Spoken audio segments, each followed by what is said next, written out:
Hello everyone, welcome back to my channel smart sociology success. यहाँ पे हमने UGC net के कुछ ऐसे प्रश्नों का चुनाव किया है जो एग्ज़ाम में बहुत बार पूछे गए हैं। तो सॉल्व करते हैं। फिर क्या है हमारे प्रश्न।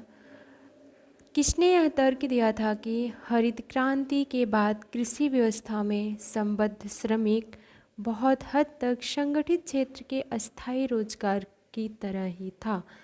Paul brass, GS. भल्ला और ए. रुद्रा, जे. मोहन राव। किसने कहा था?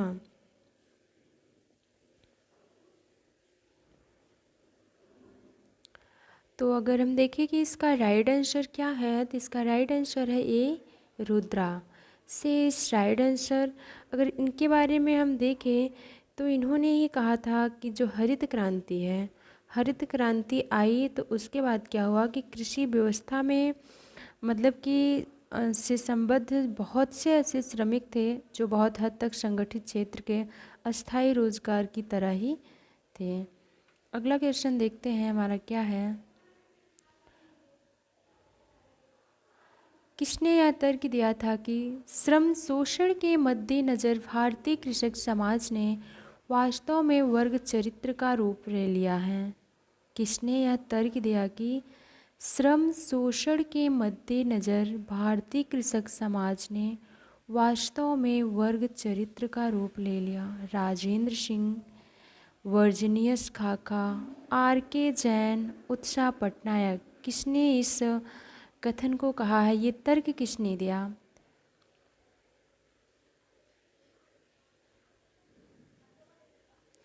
तो इसका राइट आंसर है हमारा उत्साह पटनायक, ऑप्शन नंबर डी। उत्साह पटनायक ने कहा था कि श्रम शोषण के मद्देनज़र भारतीय कृषक समाज ने वास्तव में वर्ग चरित्र का रूप ले लिया है। और अगर हम और इनके बारे में देखें तो इन उत्साह पटनायक ने ही कहा था कि श्रम शोषण के मद्देनज़र जो है वो भारतीय कृषक समाज ने वास्तव में वर्ग चरित्र का रूप ले लिया है। अगला क्वेश्चन है हमारा,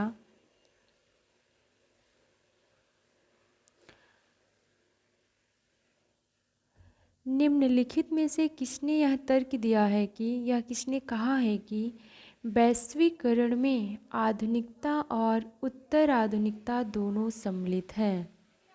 वैश्वीकरण में आधुनिकता और उत्तर आधुनिकता दोनों सम्मिलित है, किसने कहा?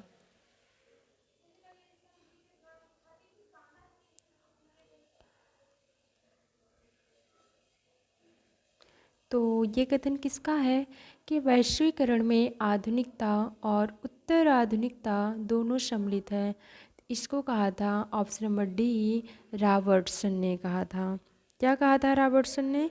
कि वैश्वीकरण में आधुनिकता और उत्तर आधुनिकता दोनों सम्मिलित हैं। अगला क्वेश्चन देखते हैं। सांदर्भिक रूप में संस्कृतिकरण जाति की सांस्कृतिक गतिशीलता की एक धीमी और गैर प्रभावशाली प्रक्रिया है, यह कथन किसका है? क्या कहा जा रहा है कि सांदर्भिक रूप में संस्कृतिकरण जाति की सांस्कृतिक गतिशीलता की एक धीमी और गैर प्रभावशाली प्रक्रिया है, यह कथन किसका है? एम.एन. श्रीनिवास का, योगेंद्र सिंह का, एस.सी. दुबे का या फिर डी. पोकाक का? किसका है?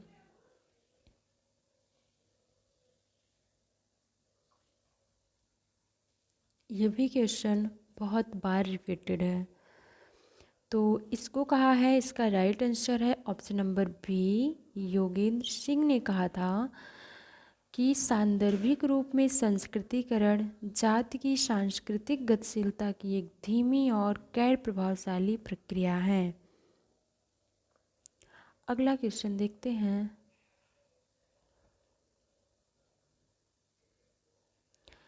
भारत में परंपरा के विशिष्ट प्रतीक जाति संगठन, जो अन्यथा परंपरा के विशेष प्रतीक है, राजनैतिक आधुनिकता के लक्ष्य प्राप्त करने में सफल रहे हैं। निम्नलिखित में से किसने परंपरा की आधुनिकता के इस तथ्य को बताया है। मतलब ये शब्द क्या है कि भारत में परंपरा के विशिष्ट प्रतीक, जाति संगठन जो अन्यथा परंपरा के विशेष प्रतीक हैं, राजनैतिक आधुनिकता के लक्ष्य प्राप्त करने में सफल रहे हैं।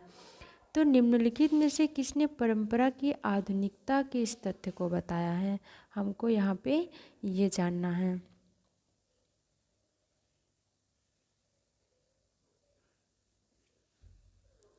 तो इसका राइट आंसर क्या है? इसका राइट आंसर है ऑप्शन नंबर डी, लायोड आई रुडोल्फ। ऑप्शन नंबर सी, लायोड आई रुडोल्फ ने परंपरा की आधुनिकता के इस तथ्य को बताया हुआ है। अगला क्वेश्चन देखते हैं।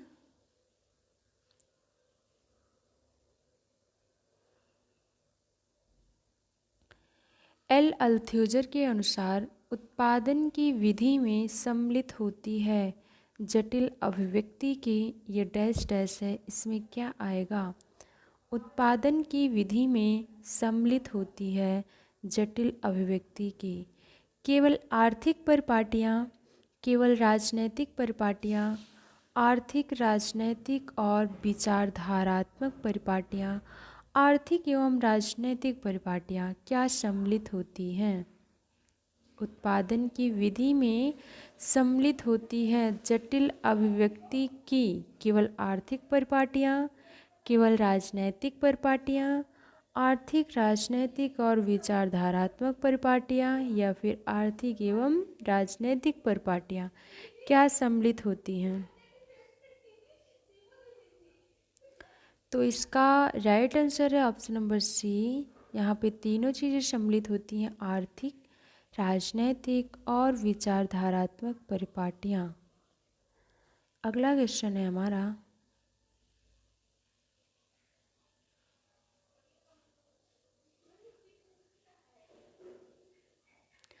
जाति गंगा के मैदान में पोषित भारतीय आर्य संस्कृति का ब्राह्मण बालक है और इसलिए भारत के अन्य भागों में अंतरित है। यह किसका कथन है?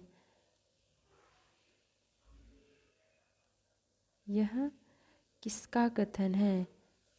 डीपी मुखर्जी की, एमएन श्रीनिवास का, जीएस घुरिये का, एल ड्यूमोंट का? तो ये बहुत ही फेमस क्वेश्चन है। इसका राइट आंसर तो सबको पता होगा कि जीएस घुरिये का है ये। अगला क्वेश्चन है,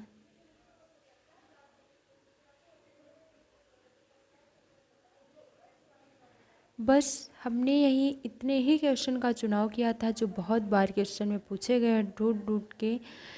तो इस तरीके से इस क्वेश्चन का आप रिवीजन करिए और आगे के जितने भी क्वेश्चन रिपीटेड होंगे मैं पीवाईक्यू से सेट करके उसको लाऊंगी, ताकि ये क्वेश्चन जब बहुत बार रिपीटेड हैं तो आगे भी एग्ज़ाम में रिपीट हो सकते हैं।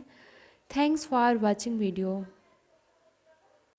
और अगर आप इस क्वेश्चन का पीडीएफ लेना चाहते हैं तो डिस्क्रिप्शन बॉक्स में टेलीग्राम लिंक है, जिससे आप टेलीग्राम लिंक से जुड़ करके इसका पीडीएफ भी ले सकते हैं।